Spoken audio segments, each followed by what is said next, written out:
तो hello guys welcome to my other ब्लगमा फेरि पनि तपाईँलाई स्वागत गर्छु आज आफ्नो ब्लगमा। आज चाहिँ मेरो बजारतिर काम छ कि अलि मोबाइल बिग्रेको छ, त्यो चेकअप गराउन जानुपर्ने छ, दिएर आउँछु मोबाइल। र आज चाहिँ धनगढी सिटीको चाहिँ भ्यू देखाउँछु तपाईँले, हेर्नु होला है, मजा आउँछ। ब्लग लास्टसम्म हेर्नु होला, जो जो नयाँ आउनुहुन्छ च्यानलमा सब्सक्राइब गर्नु होला, लाइक गर्नु होला, सेयर गर्नु होला भिडियोलाई।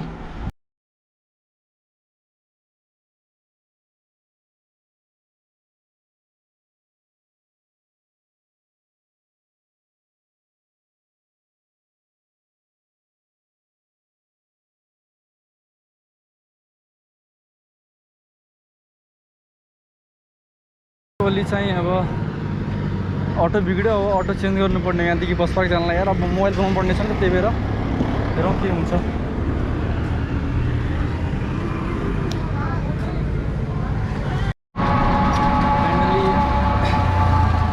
फाइनली चाहिँ म अहिले अर्को अटोमा बसिसकेको छु, त्यसपछि अब कुराकानी गरौँला।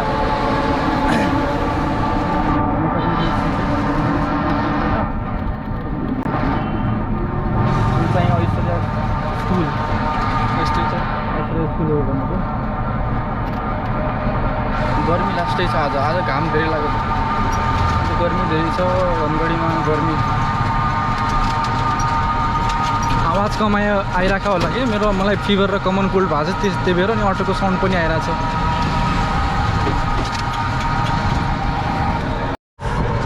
यो चाहिँ धनगढीको सबैभन्दा ठुलो होटेल डिभोटी।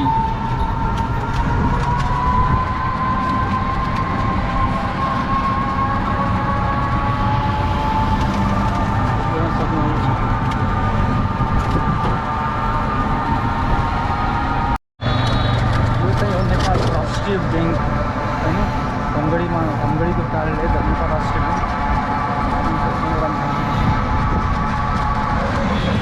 त्यस्तै छ।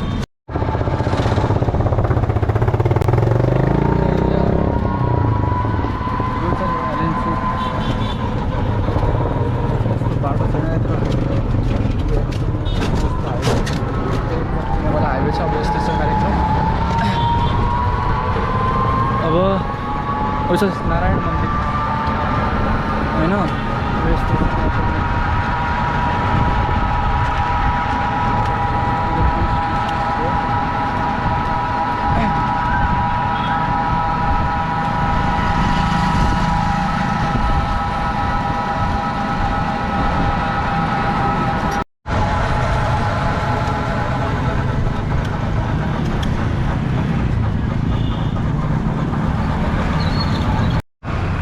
तपाईँहरू हेर्न सक्नुहुन्छ। म चाहिँ अहिले धनगढीको चाहिँ बस पार्कभित्र गइरहेको छु।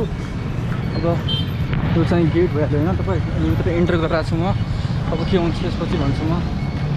पाउँछु कि पाउँदैन त्यो ठुलो कुरा हो।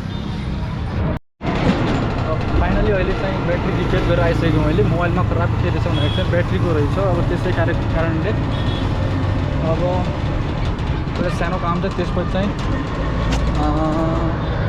म चाहिँ घरतिर लाग्छु होइन।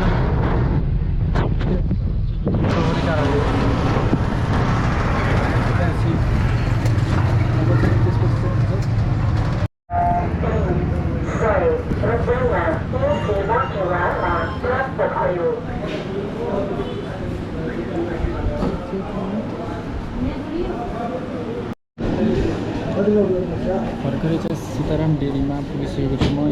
मैले नआएको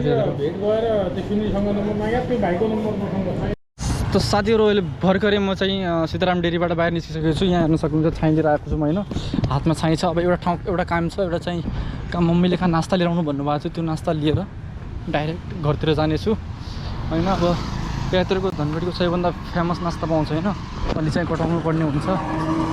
अलिक चाहिँ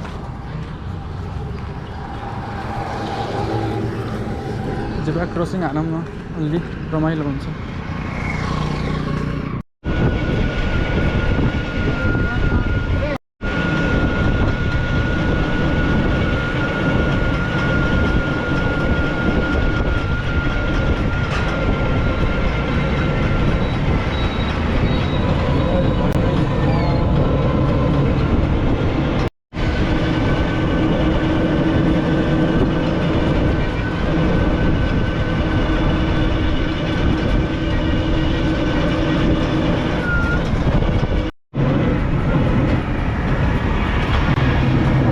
भर्खर त नेपालमा विकास हुन लागेको छ अहिले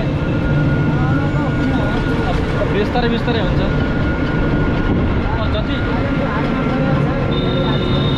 जति अपर्च्युनिटी छ त्यति नै विकास पनि हुन्छ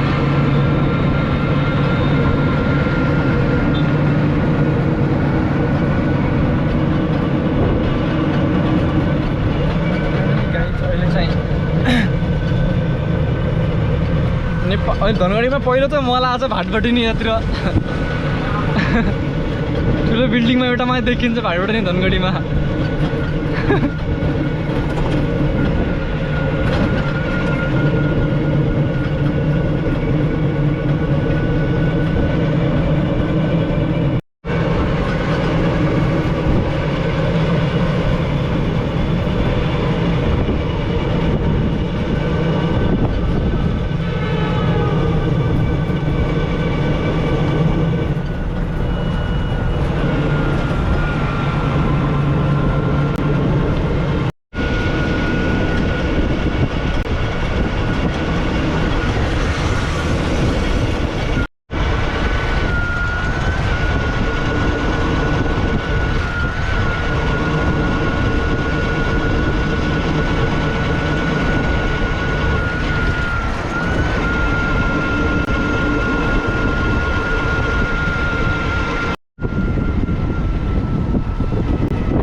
राजपुर पुगिसकेको छु म चाहिँ अहिले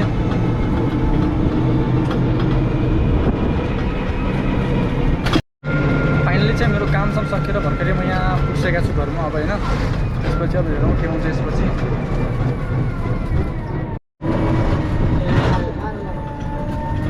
त्यस्तो त्यस्तो गर्छन् गर्नेवाला मान्छेहरू अब त्यो त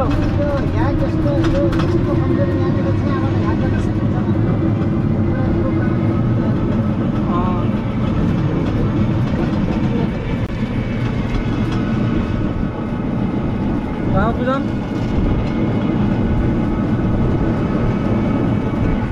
बस पुगेँ घरमा म